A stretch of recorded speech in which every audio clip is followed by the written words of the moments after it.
everyone. Welcome back to Local Sports Wrap Up. Today is September 13th, 2021. I'm Marty Janeski along with my good friend Ken Brown. We're your hosts on Why Not Cable Channel 15. Had a week off because of Labor Day. We film on Mondays. Ken, how was your 2 weeks? Would you do anything special? Yeah, obviously yesterday, Sunday, was the first day of the NFL. Football. So we like to refer to that as Man's Day, right? There you go. So pretty much vegged out, watched a bunch of sports, man. Just watched a lot of football all day, and it was great. I went to the Lions game yesterday. All right. I did. My wife wanted to go to a game, and I said, you know what? If we're going to go, let's go to the first one where there's optimism abounding everywhere. And you know what? It was pretty bad and hard to watch. And then we left with about 4 minutes to go when they could have tied the game. Yeah, they got the ball back. They got a fumble. They got the ball back. By then, when I found that, I was in my car. Because we actually walked from the stadium to Lafayette, Coney Island, had a few dogs. Yeah. And then got to the car. It was a good day. It was something to do. Miggy got another hit. I think he's 19 games and 24 to go, something like that. For 3,000. Yeah. Yeah. Doable. Definitely. Doable, but he needs to hit a game, and he just needs 4 or 5 games with 2. Yeah. And he had 9 hits in a row. Set a record, tied a record, something like that. He must be on it then. He knows about the 3,000 then. Well, he had him through that Toronto trip. He had actually finished the game with 2 hits, had a 4-hit game and a 3-hit game or something like that. I know he was batting only .250, so he would need to get a hit every game to finish it. It's become Maglio or Ordonez. When he hit 360 or whatever, he was hitting singles and doubles. Yeah, that's it. All right, so we got football. The Wyandotte team came back after 2 tough losses and won a game against Southgate, 31-14. I know they'll show the Bears Den on this, but we kind of knew they would rebound this week after having a tough time up there at Waterford Mott, my bad. Yep. That's a long way to drive to go to a football game. Yeah, it's a long ride home if you lose. And it was 37-14, so it was a pretty long ride home. Yeah. I think that I talked to my neighbor, Joe Valentine, who plays for Wyandotte, and he was very excited about the game coming up against Southgate. So he kind of predicted that. He seemed equally as happy about the opportunity to play Taylor coming up. So hopefully they'll be 2-2 next time we do this show. 2-1 in the division, which is good. They're 1-2 right now. Right, but But you'll be 2-1 in the division. Yep, right you're right. Now they're 1-1 in the division. The Waterford Mott game was out of the division game. You're right. If we want to go over the scores for last week, Friday's scores, we have football and tennis. Yeah, but Woodhaven actually won 42-14 over Naperville. Wow, that was their game outside the conference. Yep, and Naperville was only. Edsel Ford hit the 29 pool, 29-27 against Lincoln Park. Yep. Allen Park won 42-14 over Carlson. Maybe, that's looking good for us. Wyandotte 31-14 Southgate. Trenton beat Taylor 28-6. And then Gabriel Richard 54-24 over whatever. That's Detroit University Prep. Yeah, very small school. Very small school. And the games coming up this week, playing on Fridays and maybe a Saturday. Wyandotte playing. Woodhaven is hosting Edsel Ford, Divine Child, and Southgate. Lincoln Park and Allen Park. You got Trenton and Carlson. Wyandotte hosting Taylor. Maybe we'll do something tomorrow night. No, Friday night. Today's Monday, right? All day. Gabriel Richard is Ann Arbor Gabriel Richard. Against Riverview Gabriel Richard. Oh, okay. So it's the battle of the Richard. That'll be interesting. Yeah. I'm gonna go with Ann Arbor. Yeah, I think you're right. It's even money. It's a coin flip. Yeah. Well, good luck to the Bears. I think I like your chances this week. You'll be 2-1 in the league, and you really will control your own destiny because there's some good teams you have to play. got some golf to talk about because our golf team in Wyandotte finished second at a 3-team event. And it was the Allen Park Tri-League meet, downriver meet. And Allen Park's got a girl that's in the States. She's a good player. I want to say Kristen Gubis. And she shot 36 or 35 over there at Wyandotte Shores. Nice track. You know, you keep it in the fairway, you can score. But our 4 golfers were in second place. They shot 188. Now, Allen Park's got a solid team. For 4 golfers, they shot 157, which, 160 would be 4 40s. Yeah. And they had girls breaking 40. So good to the coach there, good practice. But our Bears, we got Michaela Calhoun, shot 42 on her own. That's a good score, 42. I wish I could do it. Every once in a while I can do it. It's not something I'm very good at. The rest of the Roosevelt team, Ella Harrison had 46. One of my bowlers, the TC, we call her TC Martinez, 47. All right. And Oh, then TC. Paige Olson, 53. So girls, keep it up, a little more practice. Got to make them 3-footers, got to putt over a dime. That's the drill. I know your coach is better than I'll ever be, but putt that ball over a dime. And then when you can hit a dime, you can hit a 4-inch hole. So they got 4 people on that team, right? Yes. There's There's more than that. Well, there's 4 people on a active score. Yes. Okay. So then every team has 4 golfers. They play in the same round, back to back, kind of. Probably like each school in one group, I got you. so you can keep an eye on everybody else. Okay. No holes. I've heard stories of, holes in your long pants, and you lose your ball and you walk over there and you drop it through your pants. I've just heard that. Never would ever know anything. I didn't play golf in high school, but I've heard. But so there were 8 people playing at a time, I believe, and they just take the low 4. Okay. Is how it works. That's cool. But today, now that we're done with the quick sports talk, we have a special guest today, and he is a returning guest. We've had him on more than one occasion. He's Tom SNIDER. He's the pickleball, I'm going to say, ambassador. Yes, Downriver or the state of Michigan? for Wayne County. Wayne County. There are 9 of us. And he is pickleball extraordinaire. There's a big event coming up this Saturday at, where are you playing? FOP Park. FOP Park. Okay. And, well, Tom, I just want to say out loud, Ken, meet Tom. Tom, welcome to the show. Ken, Welcome nice back to to meet the you. show. Welcome. And so we have questions. Let's start with the event. The event is Saturday the 18th. Yep, we're going to start. We're going to have 2 levels of play. The first level will be 3.5 and above, which is somebody who's been playing for a while to get some pretty good skills. They're going to start at 8:30. That play is probably going to last till about 11:30 because, again, best laid plans of mice and men. And then we're going to have the little lower division of the 3.0s and less. They're going to be playing at that point. They're going to start about noon. Each team, there are 8 teams in each of the divisions. It's going to be a round robin type thing where all of the teams will play each other. So 8 teams will be playing 7 games. The top 4 in each of them will now go into a medal round, playing for gold, silver, bronze medal, and then the last one gets nothing. Thanks for showing up. Yes. Let's And have a nice say day. now this is doubles. Yes, This it's going to is be doubles. Now, how does one a beginner like me get to be a 3.5 besides the words practice, practice, practice? And that's what it is it takes a lot of play. If you've had some background with any sort of racket sport, it helps. Whether it is racquetball, whether it's tennis. They say squash makes the best pickleball players. I don't know if that's true, but so whatever, any paddle sport, any coordination at all will help you in the long run.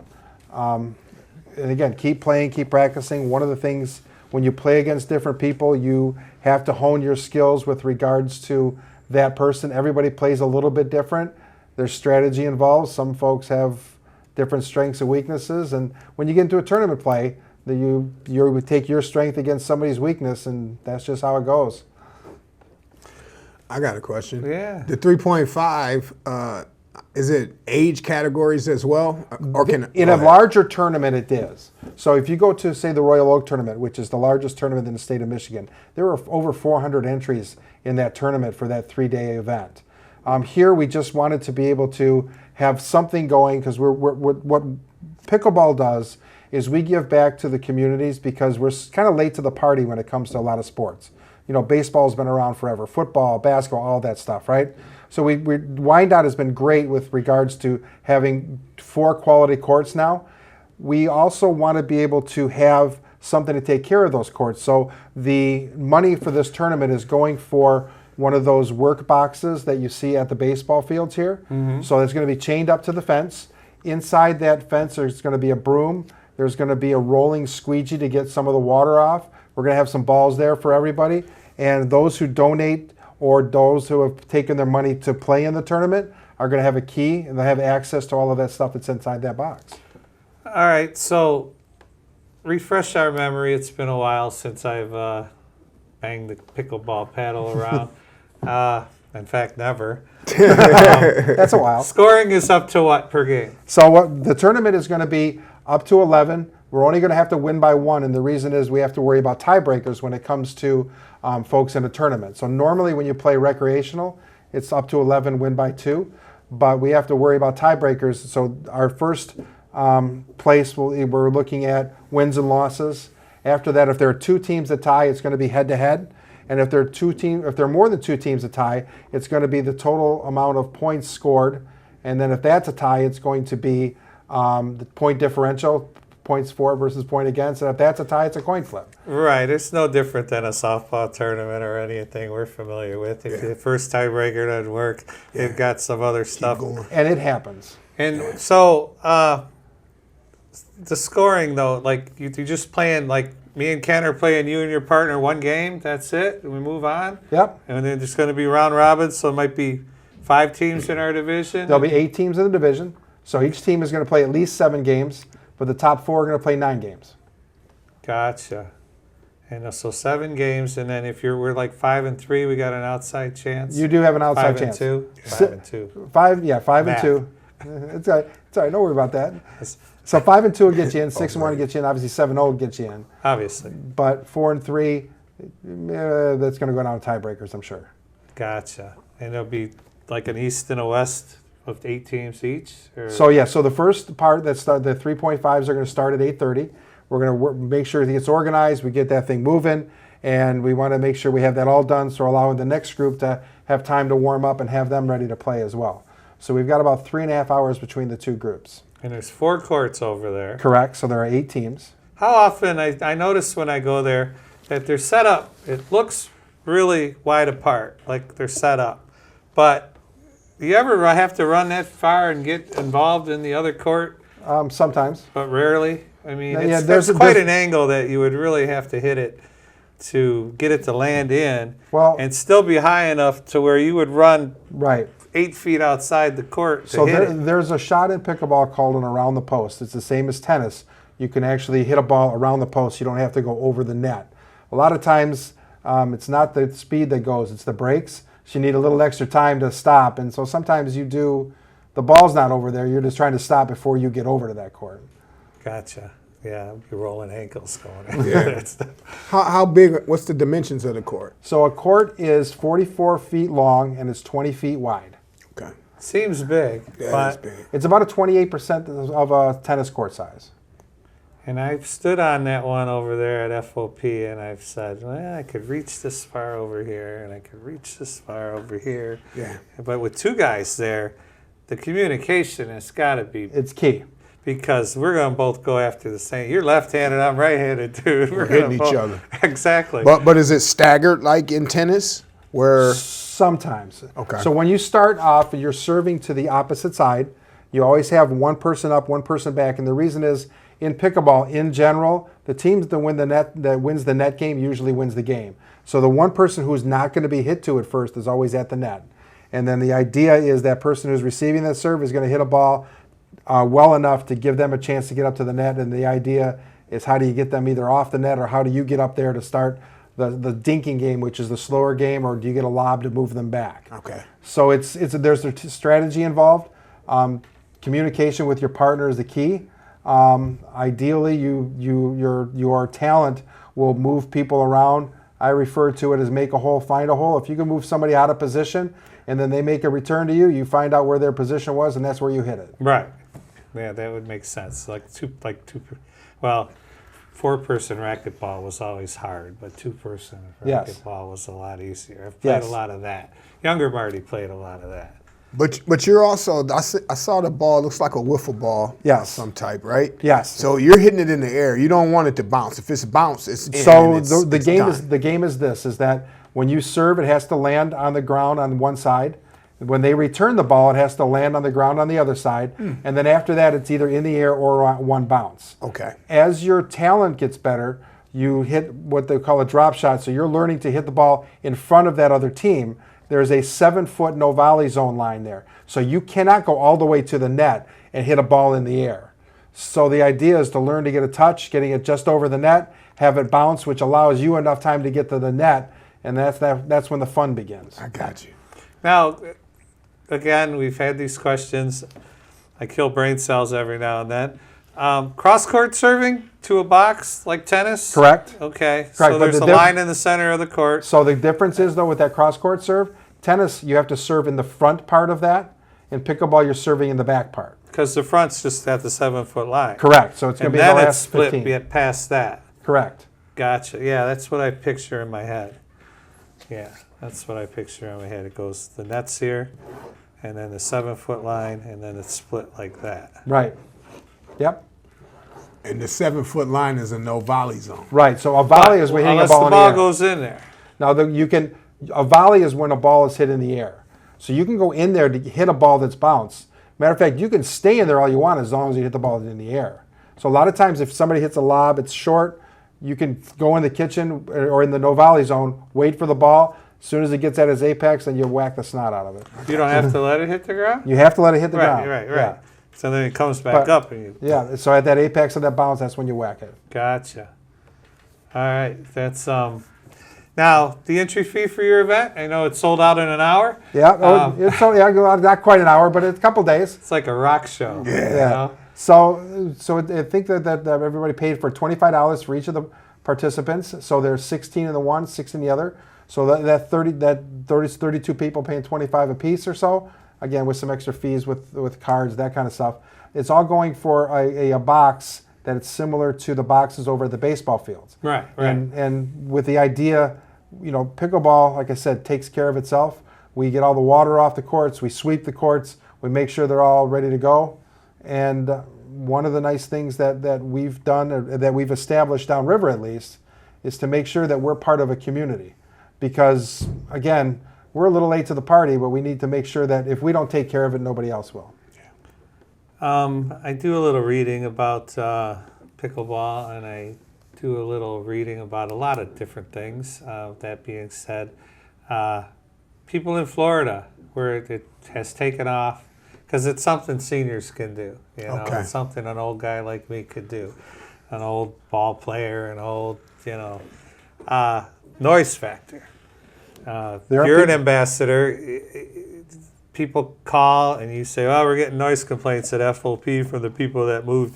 You bought a house next to a park, honey. It's going to be noisy, okay? If they're not playing softball or baseball, now they're playing pickleball. Have they learned to rectify that issue? There are louder paddles and there are softer paddles.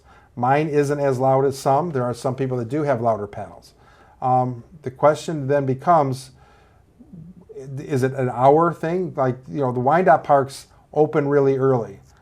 We don't try not to play that early because folks do like to get a little bit of shut-eye, a little sleep. And there's a distance. You've got some of the park, you've got the street, then you've got these people's backyards before their house. Right. You're a good 100 feet, 150 feet, maybe 200 for all I know. I agree. And again, what we look at it is you want the parks used. I mean, that's why they're there. That's why they're there. You want to be able to make sure people are healthy. We include the community. When we had a couple of weeks ago when they had a cleanup part over at FOP Park, and we had one of our commissioners or one of your board members was there with participating with that. She says she's going to want to take this up because we're very inclusive with regards to doing that stuff. And we want to make sure that with this inclusivity, that people are healthy. You keep moving. You know, if you don't move, eventually you're not going to be getting off that couch. So you've got to do things to stay healthy. My buddy's mom is 90 and walking still, you know. Yes. So you're talking about the Florida stuff. It's not just the noise, though. One of the things about pickleball is when we go to a city to try to get the cities to understand what the advantage of pickleball is, we usually bring folks that are 3 generations of pickleball players, grandparents, parents, and kids playing. We had talked to the Recreation Commission post-tournament the last time they was here a couple of years ago, and the discussion was where this was going to be held. And after talking to the commission, they gave us a place to go, but with the place to go, the deal was going to be they want to have a youth division. So last time we did it with dumb luck. We had people ask the question, so we had a youth division, but they want a middle school division, and they want a high school division next time. So we want to be able, this is inclusive, this isn't just for everybody. What people don't realize with pickleball is it's really expanded over the years. Back in 2015, they estimated about 850,000 people were playing pickleball. Now during the pandemic, starting last year, and now they're estimated about 4.6 million, which is 5 times the amount of people in a 6-year period. Yeah, wow. Did they run out of equipment like they did bicycles and everything else? Well, and again, if you believe the rumors where you follow the money, 7 years ago there were 2 paddle companies. Now there's over 90. So there are tennis folks who don't believe that pickleball is going to last. My argument is follow the money. If it wasn't going to last, there wouldn't be 90 or 88 other companies trying to make money. Correct, because look at golf. Everybody's trying to get in, in the golf game. Yeah, well, golf is up too. It's not just pickleball. There's certain other activities. The outdoor was all we could do. Yeah. Right. You know, the indoor stuff kind of closed shop. Yeah. Now, we did a report about over at the Yak Arena, you could go get basketballs, you could get volleyballs, you can rent this stuff out with an ID. Yes. If you're a Wyandotte resident. Do we have that where we're... Justin over the rec department has some of that stuff in his office. Okay. I'm going to guess you do that because he bought paddles for the beginners. So when we first got into the city, we had a beginner's class, and those folks were using that kind of equipment. I'm assuming that nobody else just knows about it. Yeah. So that's why I assume that they do it, but I don't... Usually, the stuff that you do for beginners, you're not spending the same money you would do for paddles like this. So even though that'll work to play, as you get better, you're not going to stick with that kind of stuff because you're going to want better equipment. Well, yeah, it's you get a ping pong table in your basement. You just have the 4 that come with the kit. That's right. And eventually, if you're that good, you get your own. Exactly. But I think it'd be a good way to introduce it to kids, and Without then they a doubt. don't have to pay for that. The ones they have there, first. the kids, you would rather use my paddles because again, if you're going to introduce the kids, I'm going to try to be around to help advance them. The stuff that they use for recreation departments are so heavy. It's just stuff for kids. This paddle right here in particular is a heavy model for this group. It's about 8.2 ounces. Okay. The stuff that they use, the wooden paddles that all recreation departments buy just to get it going, is close to 13 ounces. Okay. 5 ounces in a kid's hand, by 10 minutes it's down by their ankles because they can barely lift the thing. It's let's talk. I mean, the future of the game. Obviously, we don't know, but like you say, follow the money.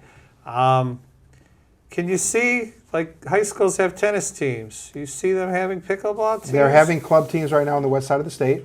There are certain colleges now that have club teams. We have a gentleman who was the #1 singles at Carlson, graduated not this year but the year prior. Started a club pickleball thing down in one of the smaller colleges in Ohio where he has a scholarship. I was out in Hillsdale.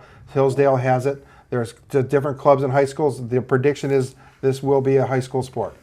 Now, they just set up a net in the gymnasium and put duct tape on the ground? Because, you know, how many are there courts in all these cities? Well, it took you a long time to get Wyandotte to approve. It does, but you can also adjust your tennis courts by putting different lines. A lot of red tape. Yes. I can tell you stories. You can bring a portable net and paint some lines on the tennis court if you have the money to build courts, because they're not cheap, right? No. Asphalt is not cheap. The fencing isn't cheap, but chances are you use what you have. So you'll take the tennis courts and you'll paint lines on each side of the tennis court because tennis court has to be a certain length. Most of them are 120 feet, which is basically if you cut it in half, now it's 60 feet, which is perfect for a pickleball court. Yeah. So you paint a different color. We call it shading the paint. So if it's a blue court, you put a different color blue, so it's not distracting to the tennis players.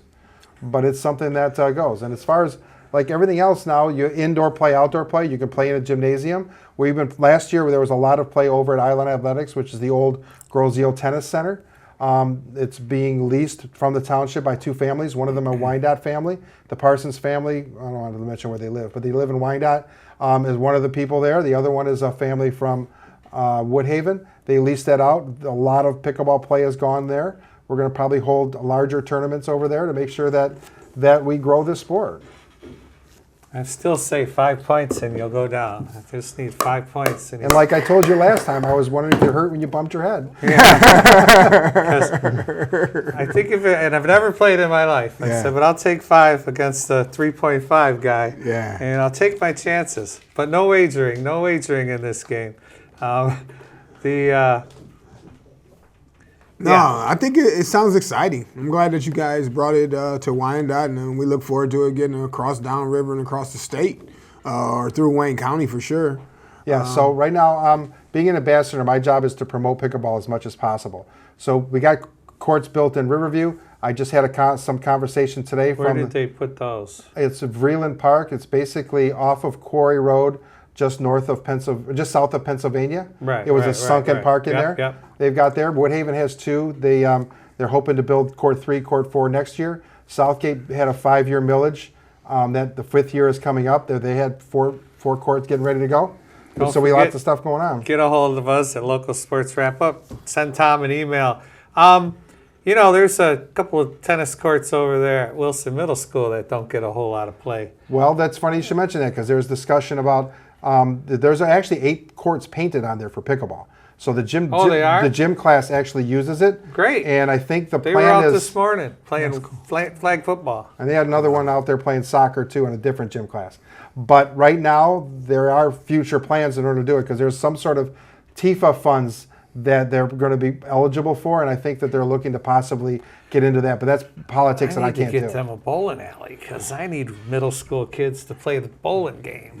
I can only work on mine. You got to work on yours. I'm working on it. It's a hard deal. All right, so Tom, I want to thank you for showing up and talking about your tournament. Everyone, go to FOP on Saturday. Weather's going to be great. Just to see what it's about. Go over there and. There's bleachers there now that they weren't there the last time you were there. No, I did see the bleachers. I go by that park a lot. I walk the dog. I get out every now and then. I get out. It's right by the house. He never sees me there, but I get out. Yeah. So, thanks for coming. We will be back next week. Our time is running out here. Get a hold of us, Local Sports Wrap Up. Watch us on YouTube. Tom's show will be on YouTube. Ken, we'll see you in a week. Okay, we'll talk more football. Go Bears. Go Bears. Go Bears. I hope this takes off in the middle school. And maybe if I sandbag enough, I can get him to give me 7 points. And then he's mine. Okay. Thanks for watching, everyone. We'll see you next week. Local Sports Wrap Up. I'm Marty Chinesky, Ken Brown, Tom SNIDER. Thank you for watching. Hi, Mom.